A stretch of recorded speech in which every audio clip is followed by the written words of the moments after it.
জুবিন দাক ন্যায় দিয়ক ন্যায় দিয়ক জুবিন দাক ন্যায় দিয়ক ন্যায় দিয়ক জুবিন দাক ন্যায় দিয়ক ন্যায় দিয়ক justice for Zubeen Garg Zubeen Garg justice for Zubeen Garg Zubeen Garg justice for Zubeen Garg Zubeen Garg হয় এই ভিডিঅ'টো মই প্ৰস্তুত কৰিছোঁ জুবিন দাক ন্যায় দিয়াবৰ কাৰণে সকলো ৰাইজে মাত মাতি আছে জুবিন দাক ন্যায় দিয়াবৰ কাৰণে খালি এটা কথাত বহুত দুখ লাগিছে বহুত বেয়া লাগিছে আচলতে ভাষাৰে বুজাই ক'ব নোৱাৰা অৱস্থাত আছোঁ বহুত বেয়া লাগিছে এই কথাটোৱে বহুত বেয়া লাগিছে যিহেতুকে আমি সকলো ৰাইজে জুবিন দাক কি মানো ভগৱান মানো নৱ প্ৰজন্মৰ সাৰ্থক হিয়াৰ আমঠু বুকুৰ কুটুম চেনেহৰ মণি যিমান যি ক'লেও তাতোতকৈ বহুত ওপৰত আচলতে ভগৱানৰ এটা অংশ আছে বুলি সকলো ৰাইজে এতিয়া কৈ আছে তো এনে এজন মহান মানুহ এনে এজন মহান ব্যক্তি তো সেই মহান ব্যক্তিজনৰ ন্যায় কাৰণে আমি আজি মাত মাতিব লগা হৈছে ৰাজপথত ওলাব লগা হৈছে আৰু কিছু কিছু লোকে জুবিন দা ন্যায় কাৰণে মাত মাতি আৰক্ষী প্ৰশাসনৰ পিটন খাবলগীয়া হৈছে যোৱাকালি কেইটামান ভিডিঅ' দেখা পালোঁ জুবিন দাৰ ন্যায় কাৰণে মাত মতাৰ কাৰণে গৰু পিটন খাবলগীয়া হৈছে গৰুৱে মূৰত মাৰি আঘাতপ্ৰাপ্ত কৰি দিছে গোটেইখন তেজ গোটেই উলিয়াই দিছে আচলতে বহুত বেয়া লাগিছে আমি কিয় ৰাজপথত ওলাই আহিছোঁ জুবিন দাক ন্যায় দিবৰ কাৰণেহে ওলাই আহিছোঁ ল'ৰা ধেমালি কৰিবলৈ ওলাই অহা নাইতো হে জুবিন দাক কিমান ভাল পাওঁ আৰু ভাল পাওঁ কাৰণে আমি ওলাই গৈছোঁ ল'ৰা ধেমালি কৰিবলৈ ওলাই যোৱা নাইতো আমি চৰকাৰৰ আঁচনি লোভত আমি ওলাই যোৱা নাইতো আমি চৰকাৰৰ আঁচনি বিচাৰি যোৱা নাই নহয় বোলে মোক আজি অৰুণোদয় আঁচনি দিয়ক মোক ঘৰ এটা দিয়ক সেইবিলাক বিচাৰিতো যোৱা নাই আপোনালোকে আমাৰ ৰাইজৰ ওপৰত জুবিন অনুৰাগীৰ ওপৰত আপোনালোকে বৰ্বৰতা দেখাইছে ধিক্কাৰ দিছোঁ আৰক্ষী প্ৰশাসনক ধিক্কাৰ দিছোঁ আপোনালোকে যাক পিটন দিব লাগিছিল তাক পিটন দিয়া নাই যাক গ্ৰেপ্তাৰ কৰিব লাগিছিল তাক গ্ৰেপ্তাৰ কৰা নাই কিন্তু আমাৰ নিচিনা সাধাৰণ লোকক আমাৰ নিচিনা খাটি খোৱা সাধাৰণ লোকৰ ওপৰত বৰ্বৰতা দেখাইছে আমাক গৰু পিটন দি দেখাইছে যোৱাকালি দুটামান ভিডিঅ' দেখা পালোঁ বহুত বেয়া লাগিল নিজৰ বাউণ্ডাৰীৰ ভিতৰত নিজৰ ঘৰৰ ভিতৰত সোমাই থকা আমাৰ জুবিন অনুৰাগীসকলক গৰু পিটন দিছেগৈ এইটোতো বহুত এটা অন্যায় নহয় সেইকাৰণে মাননীয় মুখ্যমন্ত্ৰী হিমন্ত বিশ্ব শৰ্মা ডাঙৰীয়া দেৱক মই অনুৰোধ কৰিছোঁ প্লিজ আচলতে এই যে আপোনাক মুখ্যমন্ত্ৰী হিচাপে মই অনুৰোধ কৰা নাই মামা হিচাপে অনুৰোধ কৰিছোঁ আপুনি বন্ধ কৰাই দিয়ক যেন আমাৰ সাধাৰণ লোকৰ ওপৰত অত্যাচাৰ কৰাটো মাৰপিট কৰাটো বন্ধ কৰাই দিয়ক আৰু আমাৰ যোনসকল জুবিন অনুৰাগী যোনসকল আছে সেইসকলকো এটা কথা ক'ব বিচাৰিছোঁ আমি গণতান্ত্ৰিকভাৱে প্ৰতিবাদ কৰোঁ অহিংসাৰে পৰম ধৰ্ম মহাত্মা গান্ধীয়ে কৈ গৈছে মহাত্মা গান্ধীৰ বাণীৰে আমি আগুৱাই যাওঁ জুবিন দাক ন্যায় দিয়াব হ'লে আমি গণতান্ত্ৰিকভাৱে অহিংসা পথত নহয় হিংসা পথত নহয় অহিংসাৰ মানে হিংসা নকৰি আমি অহিংসাৰে পৰম ধৰ্ম যি মহাত্মা গান্ধীৰ বাণী আছে সেই বাণীয়ে আমি আগুৱাই যাওঁ আমি যদি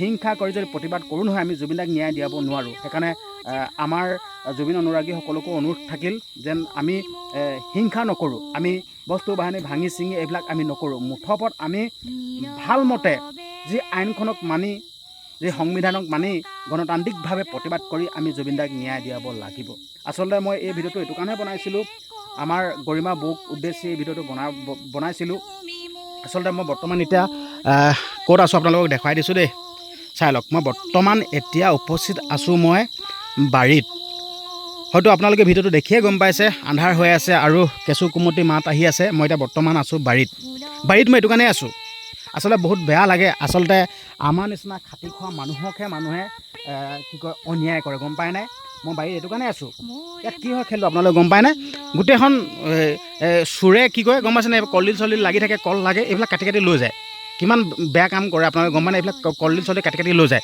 সেইটো কাৰণে মই এতিয়া গধূলিখন ৰখি থাকিব লগা হৈছে এই কল চল লাগি কাটি কাটি লৈ যায় বহুত দুখ লাগে সেইটো কাৰণে একদম এতিয়াও ৰখি থাকিব লগা হৈছে প্ৰায় আৰু কেইটা 10টা 11টা বজালৈকে ৰখি থাকিব লাগিব বহুত বদমাছ কাম কৰে বহুত বেয়া এইটো আচলতে কৰিব নালাগে মই নহ'লে এতিয়া মই আৰামত ঘৰত থাকিব পাৰিলোঁ হয় কিন্তু চুৰ কৰি লৈ যায় কুঁহিয়া চুহিয়া গম পাইছে নহয় কুঁহিয়া চুহিয়া আছে নহয় এই কুঁহিয়া চুহিয়া কাটি কাটি লৈ যায় এই কুঁহিয়াৰ দেখিছে নাই, ইয়াত চাই লওক আপোনাৰ দেখাচ্ছে কুঁহিয়াৰ নাই, এই কুঁহিয়াৰ চিকাৰবোৰ কাটি কাটি লৈ যায়। কিমান বদমাছ কাম কৰে। এতিয়া আমি ইমান কষ্টত লগাইছোঁ, ইমান দুখত লগাইছোঁ, আচলতে এইবিলাক বিকি কিনি আমি খাই থাকোঁ। বহুত ধনী মানুহ নহয়তো, দুখীয়া মানুহ। আৰু এইফালে বিলাহী চিলাহী লগাই থৈছোঁ। কি কৰিব গম পায়নে, এইবিলাক গোটেই দানমান কৰিব, উঘালি পেলাব, কিবা কৰিব, ইমান বদমাছ।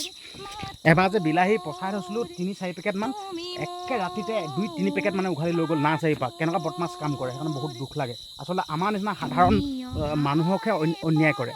অঁ সেইটোৱে ক'লোঁ। ৰ'ব 1 মিনিট দে, মই আকৌ জেগালৈ গৈছোঁ।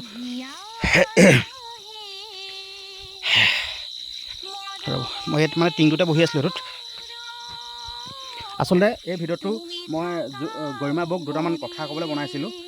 আচলতে এই কথাকেইটা কোৱাটো কিমান যুক্তিসংগত, বা এই কথাকেইটা ক'ব লাগে নে নালাগে, বা এই কথাকেইটা ক'লে মানে কিবা মনত আঘাত দিয়া হ'ব নেকি, মই একোৱে নাজানো। কিন্তু দেই, মই প্ৰথমতে কৈ লৈছোঁ, মোৰ কোনো ডিগ্ৰী নাই।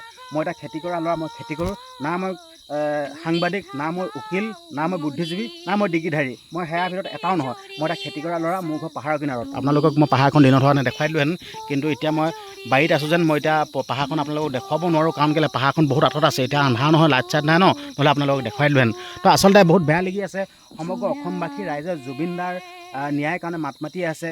কি দল সংগঠন, কি ৰাইজ, সকলো, কি শিল্পী সমাজ, সকলোৱে আমি মাত মাতি আছোঁ যেন জুবিন দাক ন্যায় দিয়াব লাগিব।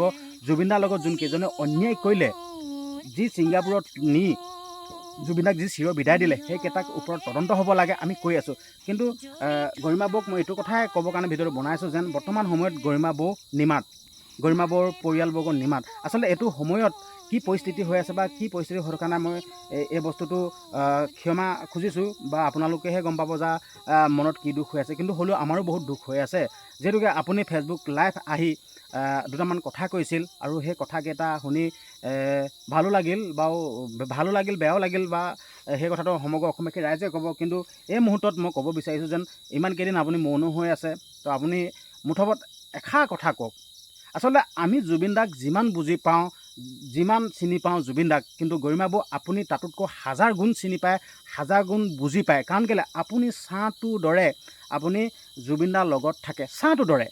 আমি যিমান বুজি পাওঁ তাতোতকৈ আপুনি 1000 গুণ বুজি পায়, চিনি পায়। কাৰণ কেলৈ, আপুনি ছাঁটোৰ দৰে থাকে। সেইকাৰণে আপোনাক অনুৰোধ কৰিছোঁ, আপুনি অন্ততঃ এষাৰ মাথো কওক যেন মাননীয় মুখ্যমন্ত্ৰী হিমন্ত বিশ্ব শৰ্মা ডাঙৰীয়া দেৱ, আপুনি মোৰ মানুহজনৰ যি মৃত্যুৰ তদন্ত কৰক কঠোৰভাৱে, নতুবা আপুনি এজাহাৰ এখন দিয়ক। বৰ্তমান সময়ত সকলোৱে এজাহাৰ দিছে জুবিন দা ন্যায়ৰ কাৰণে। কি দল সংগঠন, কি শিল্পী সমাজ, কি সাধাৰণ ৰাইজ, সকলোৱে দিছে। আপুনি মাথো এষাৰ কথা কৈ দিয়ক। কাৰণ কেলৈ, আপোনাৰ কথা মাননীয় মুখ্যমন্ত্ৰী হিমন্ত বিশ্ব শৰ্মা ডাঙৰীয়া দেৱে শুনে। মই এইটো কাৰণে শুনে বুলি কৈছোঁ, যিহেতুকে আপুনি ফেচবুক লাইভ আহি কৈছিল যেন এনেকৈ তেনেকৈ যেন সিদ্ধাৰ্থক একো নকৰিব, সিদ্ধাৰ্থক ওপৰত যদি কেছ দিছে আপোনালোকে উঠাই লওক, এই কথাটো কৈছিল ন মাননীয় মুখ্যমন্ত্ৰী হিমন্ত বিশ্ব শৰ্মা ডাঙৰীয়া দেৱে। আখৰে আখৰে শুনিলে, আখৰে আখৰে পালন কৰিলে। মই সেইটো কাৰণে ক'ব বিচাৰিছোঁ যেন আপুনি অন্ততঃ মাননীয় মুখ্যমন্ত্ৰী হিমন্ত বিশ্ব শৰ্মা ডাঙৰীয়া দেৱক কওকচোন, বা শুনিব। মাননীয় মুখ্যমন্ত্ৰী হিমন্ত বিশ্ব শৰ্মা ডাঙৰীয়া দেৱ ইমানে এজন ভাল মানুহ, শুনিব, আপোনাৰ কথা শুনিব। আপুনি মুঠত কওক যেন জুবিন দা মানে আপোনাৰ মানুহজনৰ তদন্ত লাগে, কওক। অলৰেডি তদন্ত কৰি আছে বাৰু, কিন্তু হ'লেও আপুনি যদি কৈ দিয়ে নহয়, আৰু তীব্ৰ গতিৰে কটকটীয়াকৈ তদন্ত হ'ব। এতিয়াও কৰি আছে বাৰু, ভাল লাগিছে। যোৱাকালি শেখৰ জ্যোতি গোস্বামী ঘৰত CID তালাচী চলালে, তাৰপিছত শ্যামকানু মহন্ত ঘৰত কিবা তালাচী কৰিলে, আৰু লগতে আজি এটা নিউজ পাইছোঁ, শ্যামকানু মহন্ত সিদ্ধাৰ্থ শৰ্মা 10 দিনৰ ভিতৰত আহি উপস্থিত হ'বলৈ কৈছে। যদি 10 দিনৰ ভিতৰত আহি উপস্থিত নহয়, যদি লকআউট ন'টিছ পঠাব, তো এনেকুৱা খবৰখিনি পাইছোঁ, ভাল লাগিছে। কিন্তু সিহঁতক গ্ৰেপ্তাৰ কৰিব লাগে আৰু উপযুক্ত শাস্তি দিব লাগে, তেতিয়া আৰু বহুত বেছি ভাল লাগিব। আৰু গৰিমা বৌ, আপোনাক এইটো অনুৰোধ থাকিল, আপোনাৰ ভৰিত ধৰিছোঁ, আপোনাৰ চৰণত ধৰিছোঁ, কাটৰে অনুৰোধ কৰিছোঁ। আৰু এই কথাকেইটা কওঁতে যদি কিবা ভুল ভ্ৰান্তি হৈ গৈছে ক্ষমা কৰিব। আৰু অসমবাসী ৰাইজকো অনুৰোধ কৰিছোঁ, আমি জুবিন দাক ন্যায় দিয়াবই লাগিব। আমি প্ৰত্যেকটো সময়তে মাত মাতি থাকিম, প্ৰত্যেকটো সময়তে আমি আপডেট হৈ থাকিম, আমি ছ'চিয়েল মিডিয়া চাই থাকিম। ছ'চিয়েল মিডিয়া পাৱাৰ ইমানেই আছে বৰ্তমান সময়ত, আমি যদি ছ'চিয়েল মিডিয়াতে যদি কওঁ নহয়, আমি এটা পোষ্ট দিওঁ নহয়, গোটেই বিশ্ব ব্ৰহ্মাণ্ডত 1 ছেকেণ্ডত গুচি আহে। সেইকাৰণে অনুৰোধ কৰিছোঁ, সকলোৱে এই সময়ত জাগি থাকক, সকলোৱে মাত মাতি থাকক। মুঠত আমাক জুবিন দাৰ ন্যায় লাগে। Justice for Zubeen Garg. ধন্যবাদ।